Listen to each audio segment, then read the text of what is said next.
მოგესალმებით ძვირფასო რადიო მსმენელებო, პირდაპირ ეთერშია რადიო აჭარის დღის მთავარი საინფორმაციო გამოშვება, სტუდიაში თამილა სურმანიძე მუშაობს. აჭარის უმაღლეს საბჭოში საშემოდგომო სესიის პირველი პლენარული სხდომა ხმაურის ფონზე მიმდინარეობდა.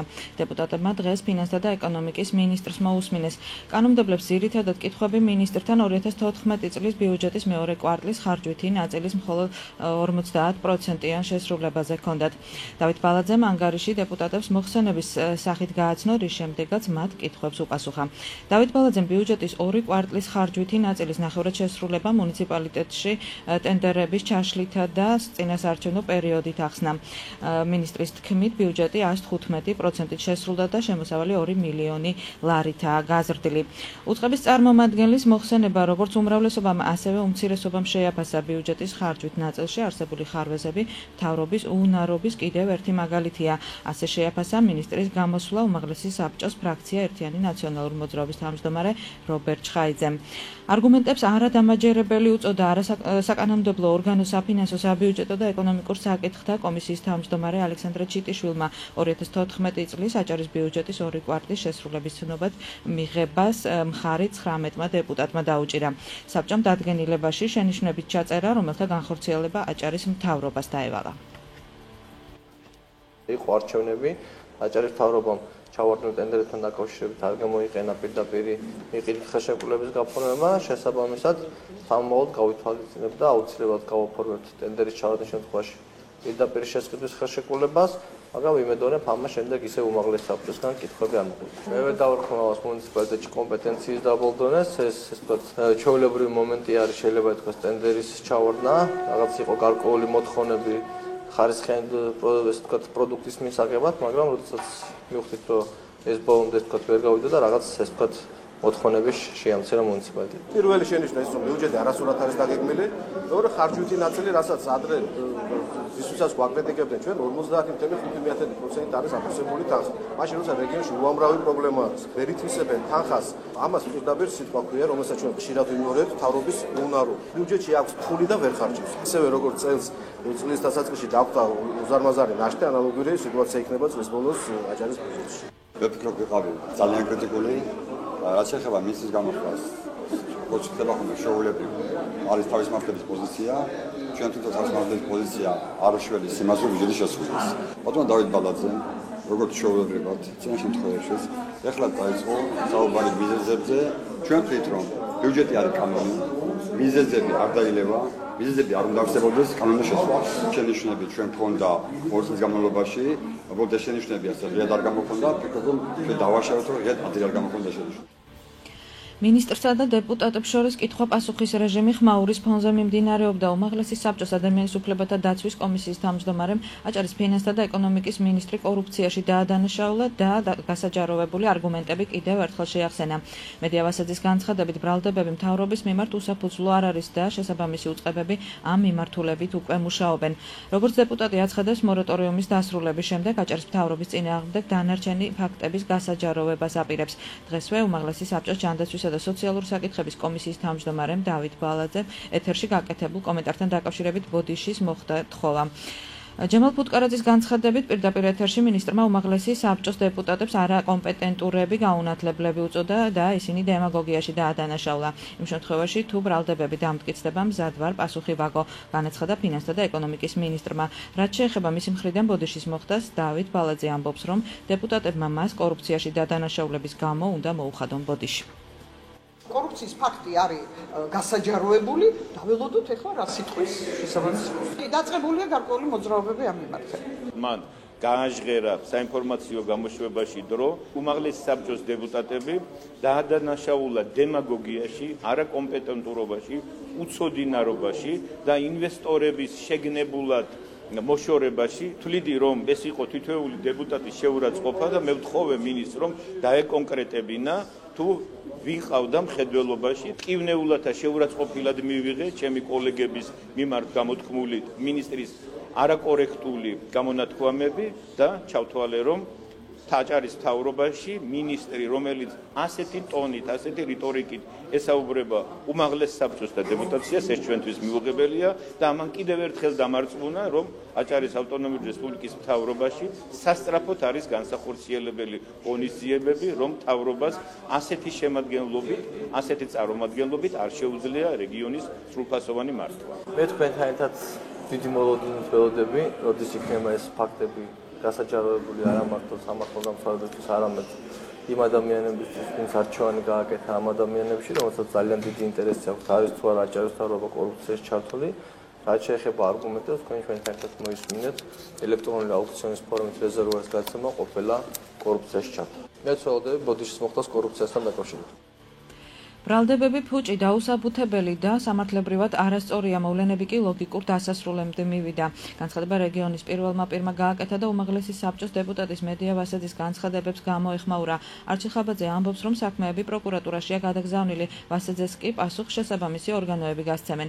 რა ტიპის შეტყობინებებს უგზავნიდა ფრაქცია ქართული ოცნების წევრი მედია ვასაძე აჭარის მთავრობის თავმჯდომარეს, ხაბაძე მესიჯების გასაჯაროვებას არ აპირებს, თუმცა ადასტურებს, რომ ბათუმის ნავთობგადამამუშავებელი ქარხნის დირექტორის გათავისუფლების შემდეგ დეპუტატი მას მოკლე ტექსტურ შეტყობინებებს უგზავნიდა. რეგიონის პირველი პირი ლევან ჯინჭარაძის გათავისუფლების საკითხსაც შეეხო და განაცხადა, რომ ეს მართებული გადაწყვეტილება იყო.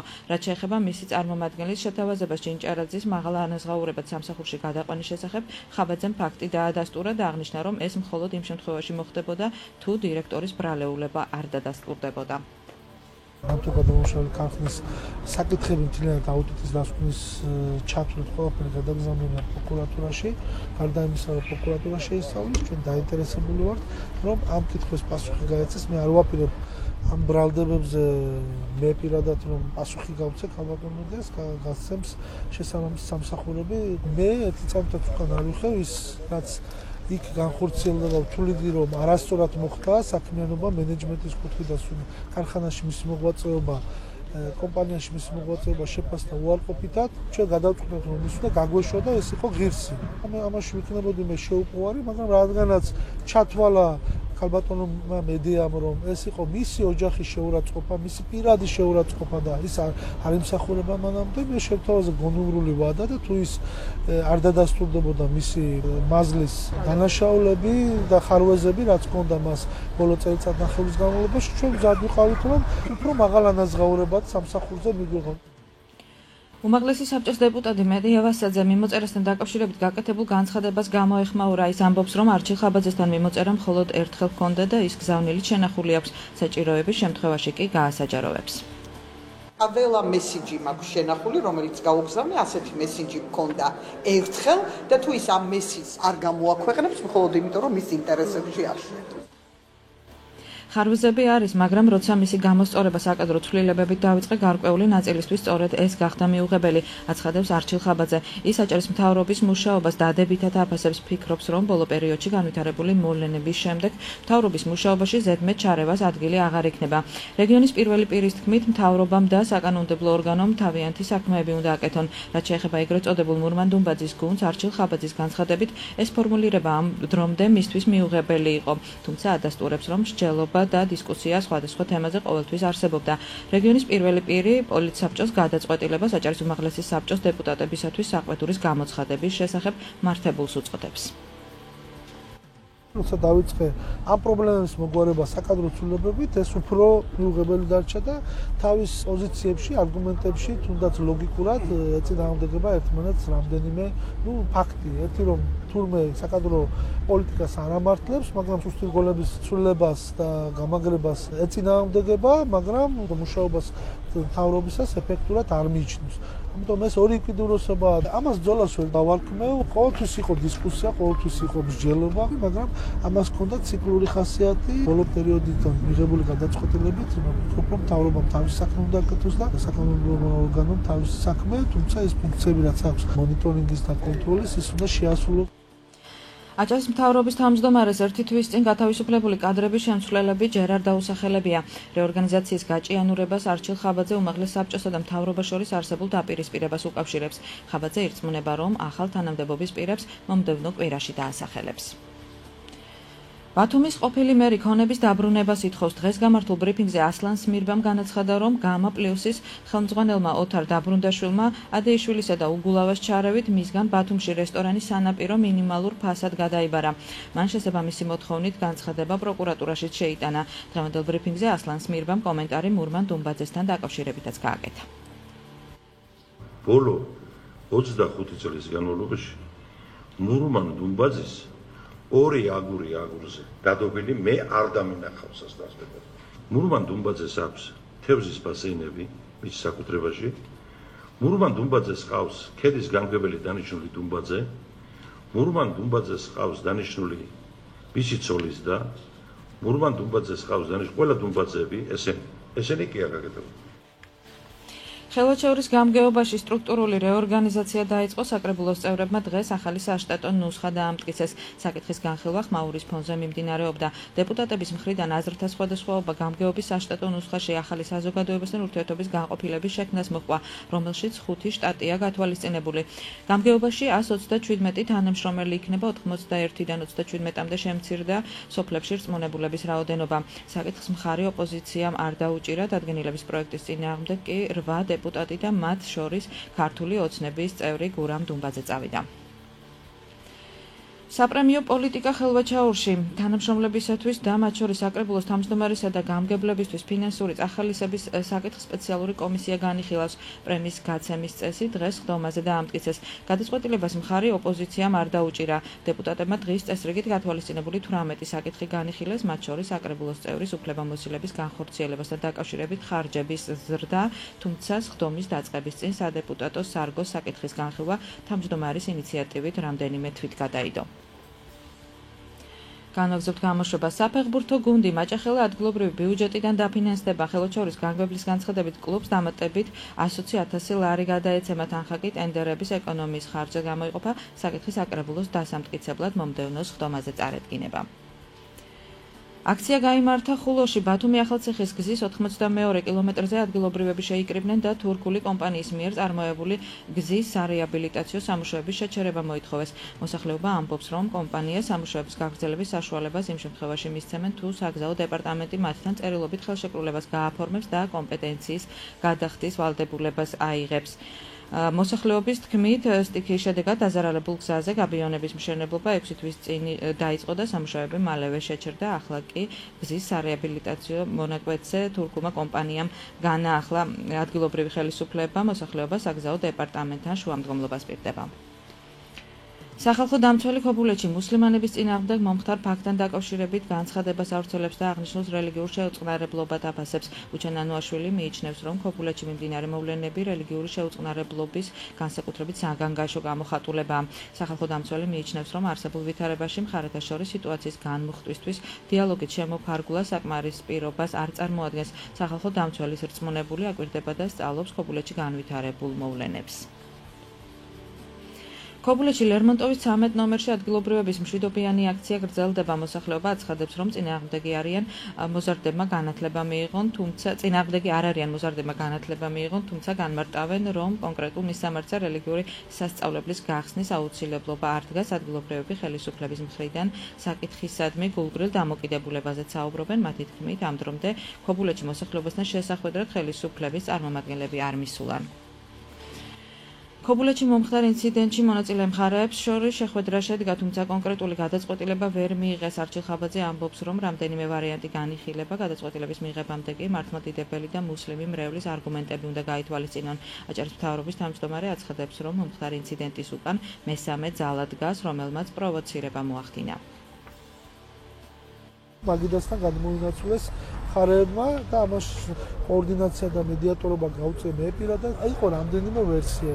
იყო პირველი ვარიანტი მუსლიმი მრევლი ითხოვს, რომ იქნა დარჩეს ეს პანსიონი, ის კანონიერია თუ კანონი ამას მეორე მნიშვნელობა აქვს და გასათვალისწინებელია ესეც თუ როგორ მოხდა, რატომ მოხდა და რა კანონი მოქმედებს აქ და აპელირებდნენ წვენის თავისუფლებაზე, ადამიანის უფლებებზე და ასე შემდეგ, მაგრამ მეორე მხარე აფიქსირებს, რომ იმ ტერიტორიაზე, იმ უბანში, სადაც 100% დასახლებული არის ქრისტიანი და მართლმადიდებელი მრევლი, იქ მიუღებელი იყო პანსიონის მშენებლობა და ეს თავიდან უნდა ყოფილიყო მათთვის ცნობილი. და დღის სხვა სიახლეები. ბათუმის ქუჩების კეთილმოწყობა გრძელდება შავშეთისა და ტაბიძის ქუჩებზე მიმდინარე სამუშაოებს დღეს აჭარის მთავრობის თავმჯდომარე და ბათუმის მერი გაეცნენ. ტაბიძის ქუჩის კეთილმოწყობის სამუშაოები ერთი თვის წინ დაიწყო და დეკემბერში დასრულდება შეიცვალა მიწისქვეშა კომუნიკაციები. ამ ეტაპზე სპეციალისტები სანიაღვრე არხებსა და გრუნტს ცვლიან. ბაგრატიონის ქუჩის რეაბილიტაციის ფარგლებში კი სამუშაოები სულაბერიძისა და შავშეთის ქუჩების მონაკვეთზე მიმდინარეობს. გზის პარალელურად ახალი სატრანსფორმატორო პუნქტიც აშენდება. ბაგრატიონის ქუჩის რეკონსტრუქციისათვის ბიუჯეტიდან 13.500.000 ლარია გამოყოფილი.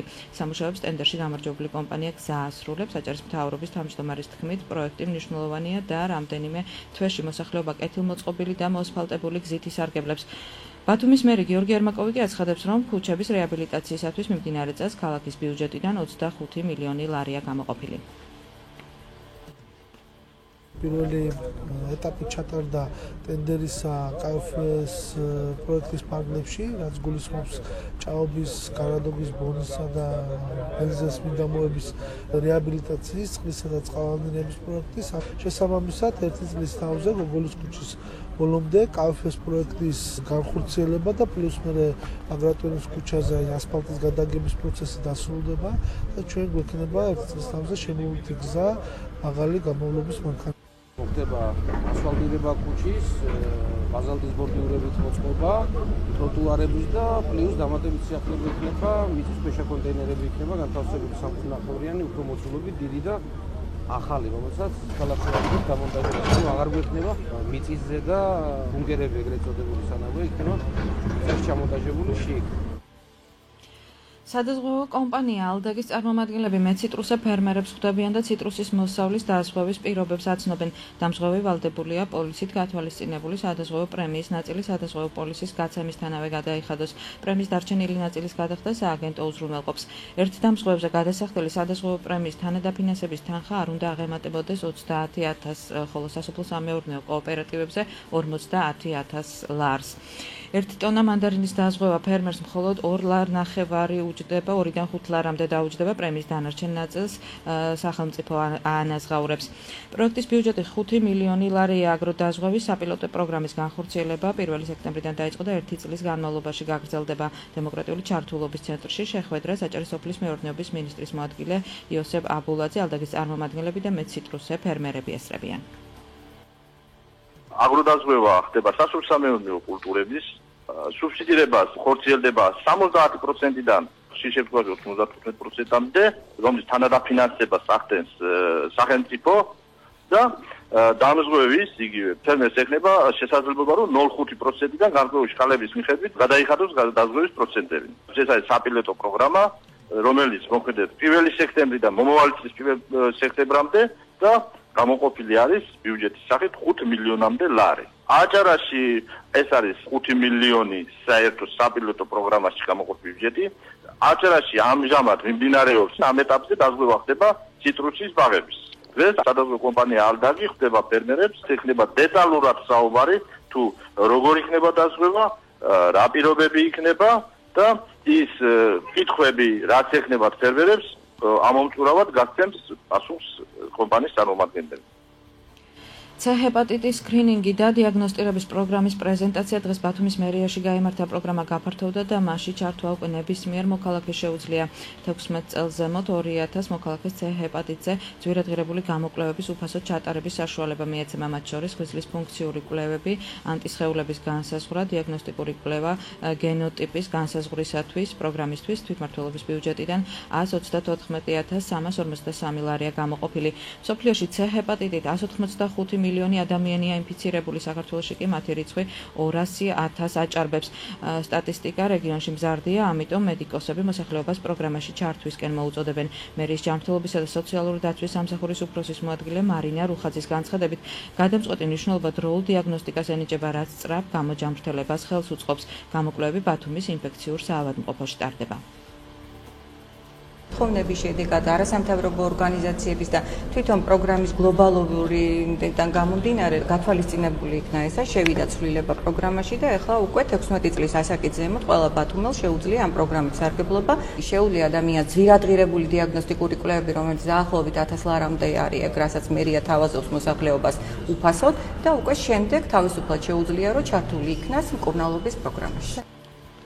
სასწავლო წლის დაწყებასთან ერთად სურსათის ეროვნული სააგენტო სპეციალისტებმა საბავშვო ბაღების სანიტარული ჰიგიენური შემოწმება განაახლეს. სააგენტოს აჭარის მთავარი სამმართველოს თანამშრომლებმა დღეს ბათუმის მე-11, მე-10 და მე-7 ბაღებში კვების ბლოკი შეამოწმეს. ბაღებში შექმნილ მდგომარეობას სპეციალისტები დამაკმაყოფილებლად აფასებენ, თუმცა არც ერთ აღმზრდელობით დაწესებულებაში არ აღმოაჩნდათ დეზობარიერები, მაცევრებში ტემპერატურის საზომი, ხელსაწყოები. ჰიგიენურ-სანიტარული სტანდარტების მიხედვით საბავშვო ბაღებში მიუღებელია ხის კარების არსებობაც. სიტუაციის გამოსასწორებლად ბაღების ადმინისტრაციის ხელმძღვანელებს გარკვეული ვადა მიეცა. მოთხოვნების შეუსრულებლობის შემთხვევაში მათ მიმართ საჯარიმო სანქციები გატარდება. სამხრეთ-დასავლეთ საქართველოს ისტორია, არქეოლოგია და ეთნოლოგია ამ თემაზე აჭარის საარქივო სამმართველოში მე-4 საერთაშორისო სამეცნიერო კონფერენცია გაიხსნა. 2 დღის განმავლობაში მოხსენებლები ახალ მასალებს წარმოადგენენ. გაიმართება დისკუსია, სხვადასხვა ქვეყნიდან ჩამოსული სტუმრები კი ერთმანეთს საარქივო მასალების მოძიება, შენახვასთან დაკავშირებით გამოცდილებას გაუზიარებენ.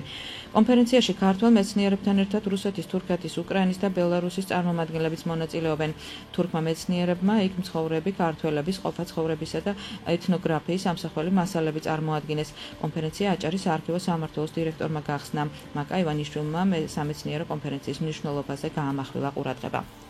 ეს არის ერთ-ერთი საუკეთესო და საერთაშორისო კონფერენცია.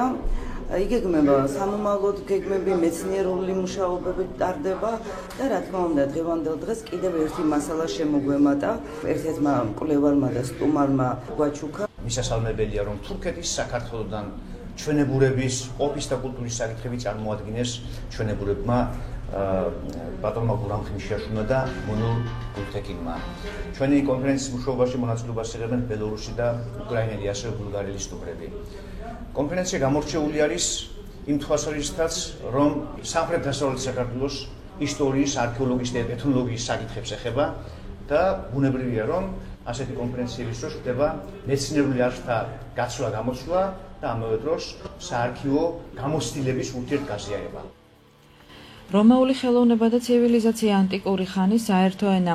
ამ სახელწოდების მოძრავი გამოფენა ბათუმის არქეოლოგიურ მუზეუმში გაიხსნა. დამთვალიერებლებს 6 თვის განმავლობაში შესაძლებლობა მიეცათ რეგიონში აღმოჩენილი უძველესი სამეურნეო და სამრეწველო იარაღები დაათვალიერონ. გამოფენა კონფერენციის ფარგლებში გაიხსნა, რომელიც მუზეუმში მესამე დღეა მიმდინარეობს. შავიზღვისპირეთის ქვეყნების წარმომადგენლები რომაული ხანის ერთიან და განმასხვავებელ ნიშნებზე მსჯელობდნენ. დღეს კონფერენციის მონაწილეები ქედის არქეოლოგიურ მუზეუმს ეწვევიან. პროექტის კოორდინატორი პროფესორი ემზარ კახიძე ამბობს, რომ მსგავსი ტიპის შეხვედრების ამომავლოდაც გაგრძელდება რუმინეთისა და მოლდოვას შემდეგ ღონისძიებების მასპინძელი ბათუმი გახდა, რაც რეგიონში მოღვაწე ახალგაზრდა არქეოლოგებისთვის ძალიან მნიშვნელოვანია. ღონისძიებების მიზანია ჩვენს მოსახლეობას, შავიზღვისპირეთის მოსახლეობას გავასწოროთ ჩვენი წარსული და ამ წარსულიდან გამომდინარე აი თანამედროვე გამოწვევების გაგება. ამასთან ერთად პროექტი მიზნად ისახავს ახალგაზრდა არქეოლოგებისა და მეცნიერების წახალისებას. ჩვენი მიზანია შევქმნათ რომაული კულტურის შესწავლის ასოციაცია, რომელიც გააგრძელებს ამ გრანტის პროექტს და დაახლოებით 7 წლის განმავლობაში მოიმსახურება, ასე ვთქვათ, ამ რეგიონის სამეცნიერო საზოგადოებას. ბათუმის ილია ჭავჭავაძის სახელობის დრამატულ თეატრში დღეიდან თეატრალური სეზონი იხსნება. სასწავლო წლის დაწყებასთან დაკავშირებით თეატრი დღეს მოსწავლეებსა და სტუდენტებს უფასოდ უმასპინძლებს. დასი გოგოლის ქორწინებას წარმოადგენს. თეატრალური სეზონის სხვა დღეებში სტუდენტები ფასდაკლების ბარათით ისარგებლებენ. ბათუმის საჯარო ბიბლიოთეკის საბავშვო ახალგაზრდული განყოფილების ორგანიზებით პატარები მწერალ გურამ პეტრიაშვილს შეხვდნენ. გაიმართა მწერლის წიგნის პატარა ქალაქის ზღაპრების პრეზენტაცია. სახელმძღვანელო 1988 წელსაც დაიბეჭდა, თუმცა ნინო ჩაკვეტაძის ილუსტრაციებით ხელმეორედ გამოიცა. შეხვედრისას პატარებს გურამ პეტრიაშვილის ზღაპარის სევდიანი კლოუნები წაუკითხეს. და ბოლო სპორტული სიახლე. ბილბაოში მიმდინარე მოჭადრაკე ქალთა ევროპის საკლუბო ჩემპიონატზე მე-4-ად გაიმარჯვა ორი თბილისელი დიდოსტატით გაძლიერებულმა ბათუმის საჭადრაკო კლუბმა ნონა, რომელმაც ამჯერად 2-1 ციმბირის ქალაქ ხანტი-მანსკის იუგრა დაამარცხა. თავიანთ დაფებზე ნანა ძაგნიძემ და ბელა ხოტენაშვილმა შესაბამისად ანა უნიშენკოსთან და ნატალია პაგონინასთან იმარჯვეს. ნინო ბაციაშვილი მარიამ გუსევას დაუზავდა. ერთადერთი მარცხი ბაიერა კონავაკასთან შავი ფიგურებით სალომე მელიამ განიცადა. ამოგებით მარიკა ჯაფარძის გუნდი 4 ტურის შემდეგ 8 ქულით ერთპიროვნულ ლიდერობას ინარჩუნებს და უკვე 2 ქულით უსწრებს ლადიას. კიდევ ერთი რუსული კლუბი ნაშე ნასლედიე 5 ქულით მესამე ადგილზეა. დღეს მეხუთე ტურის შეხვედრები გაიმართება. ერთმანეთს ლიდერების ნონესა და ლადიას მოჭადრაკეები დაუპირისპირდებიან. თქვენ უსმენთ რადიო აჭარის საინფორმაციო გამოშვებას ახალი ამბებით თამილა სურმანიძემ გაგაცნოთ ნახვამდის.